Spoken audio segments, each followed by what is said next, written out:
The Frog Prince. Once upon a time, in a faraway kingdom, there was a beautiful young princess.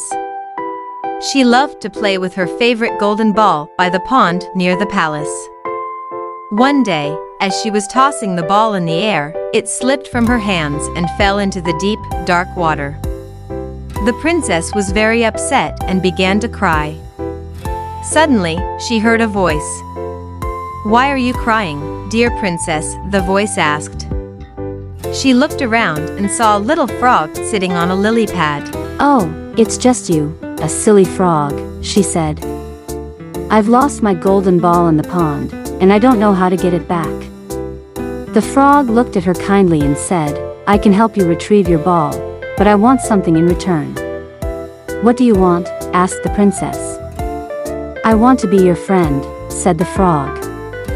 "I want to eat from your plate, drink from your cup, and sleep on your pillow."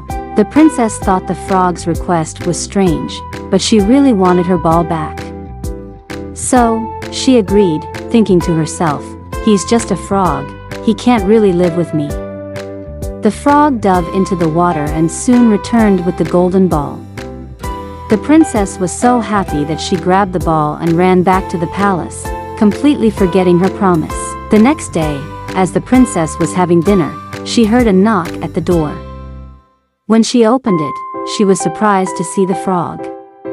"Dear princess," said the frog, "I have come to be your friend, as you promised."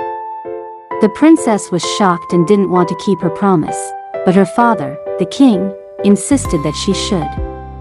"A promise is a promise, my dear," he said. Reluctantly, the princess let the frog in. He ate from her plate and drank from her cup. When it was time for bed, the frog said, "Now, let me sleep on your pillow." The princess was horrified but remembered her promise and placed the frog on her pillow. As she lay down, she suddenly felt a strange sensation. The little frog began to change. Before her eyes, he turned into a handsome prince. The prince explained that he had been cursed by a wicked witch and turned into a frog. Only the kindness of a princess who kept her promise could break the spell. The princess was amazed, and over time, she and the prince became great friends. Eventually, they fell in love and got married. They lived happily ever after in the palace, always remembering the importance of keeping promises and showing kindness to others. And that's the story of The Frog Prince. It teaches us the value of keeping our promises, being kind to others, and that true friendship can reveal the best in people, even when they seem different from us at first.